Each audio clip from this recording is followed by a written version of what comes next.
selain banyak channel yang didesmonet pada tahun ini ternyata banyak juga channel-channel yang mengajukan diri untuk monetisasi tidak disetujui atau gagal monet. Nah, hal apa saja yang harus kita pertahankan, kita perhatikan agar saat kita monet disetujui?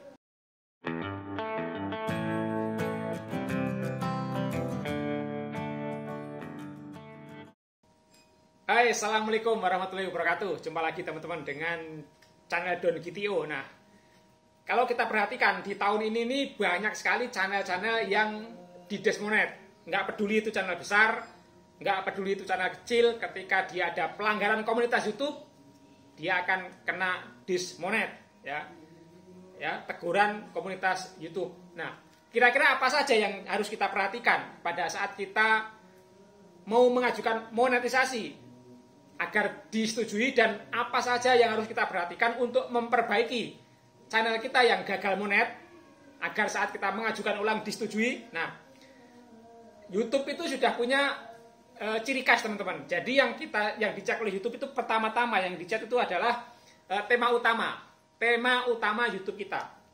Nah, tema utama YouTube kita ini apakah melanggar pedoman komunitas atau tidak?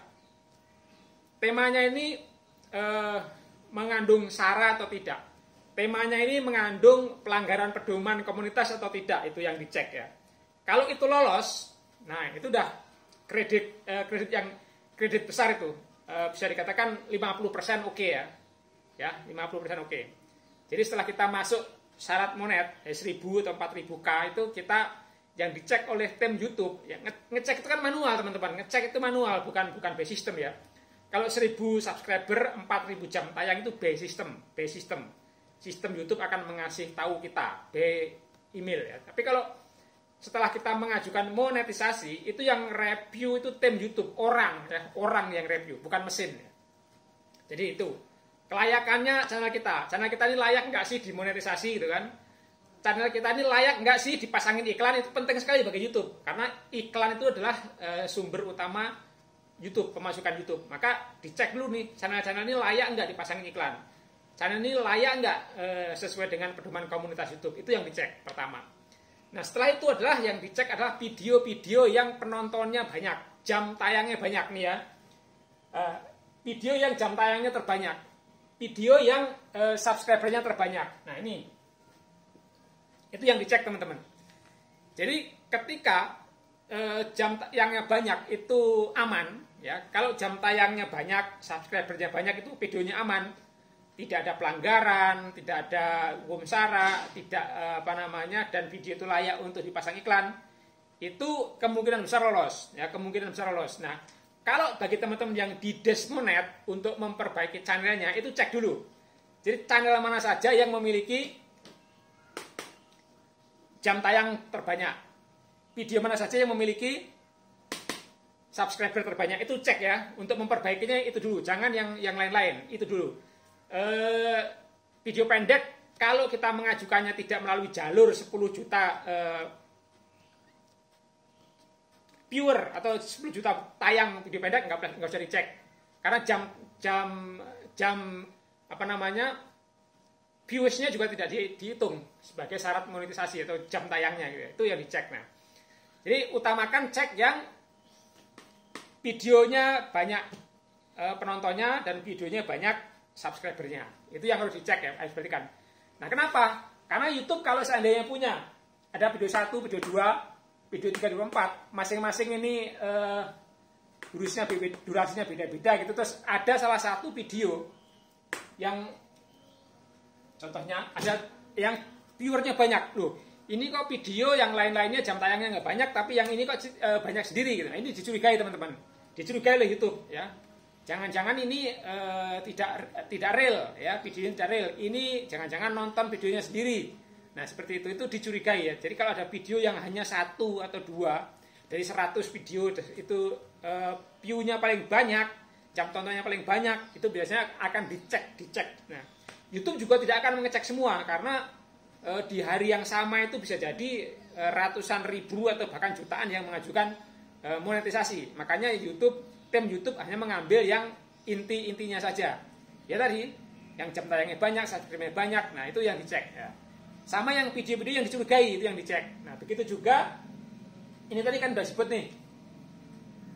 Yang jam tayangnya meledak gitu kan. Kalau kita punya video kok cuma 1 atau 2 yang meledak, itu yang dicurigai. Itu yang teman-teman cek ya. Teman-teman cek kalau sudah ditolak monet untuk diperbaikan, untuk perbaikan. Nah, begitu juga yang harus dicek adalah ini. Video terbaru. Nah, makanya kalau sudah mendekati 4.000 jam tayang, teman-teman perhatikan videonya, hati-hati, jangan sampai video ini menjadi penghalang waktu monetisasi. Jangan sampai videonya mengandung unsur re-upload, jangan sampai video mengandung kompilasi, jangan sampai ada video-video yang ini tidak menampilkan wajah ya. Menampilkan wajah itu bisa lolos monet, tapi itu salah satunya memperlambat pengecekan pihak YouTube ya. Gunakan suara asli. Nah, itu yang harus diperhatikan pada saat video akhir ya, video terakhir atau video terbaru pada saat teman-teman mencapai 4.000 jam tayang untuk mengajukan monetisasi, itu dicek itu. Jadi hati-hati videonya itu. Walaupun jam tayangnya nggak banyak, tapi yang terbaru itu dicek. Apakah layak enggak gitu kan? Ada unsur-unsur pelanggaran atau tidak? Itu yang dicek. Nah, apalagi? Nah, terakhir nih yang paling penting nih, yang banyak mengandung tidak menyebabkan tidak disetujui monet itu ini. Metadata. Metadata itu apa? Metadata itu judul, thumbnail, dan deskripsi. Jangan sampai judul, thumbnail, dan deskripsi ini ada unsur pelanggaran pedoman komunitas. Saya pernah punya video di channel yang lain, judulnya itu adalah anak-anak saja sadar komedi gitu. Itu dianggap melanggar komunitas, teman-teman. Jadi anak-anak ya. Walaupun sebenarnya videonya nggak anak-anak, ada orang tua juga, itu hati-hati. Jadi sesimpel itu ya, sesimpel itu aja kita dikenakan pelanggaran pedoman komunitas, kena teguran komunitas pertama. Jadi berlaku 1 minggu. Channel kita nggak bisa ngapa-ngapain itu, nggak bisa upload, nggak apa gitu.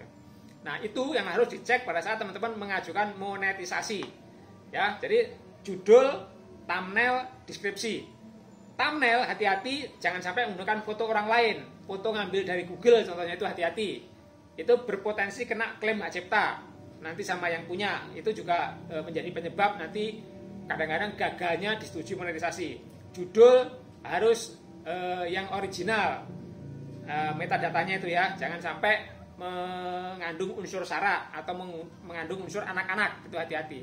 Deskripsi, thumbnail, itu yang harus diperhatikan. Nah, itu yang utama, tapi tidak tertutup kemungkinan pihak YouTube atau tim YouTube akan melakukan pengecekan yang lain ya. Tapi yang sering ditonton, yang sering dicek waktu kita mengajukan monetisasi adalah itu.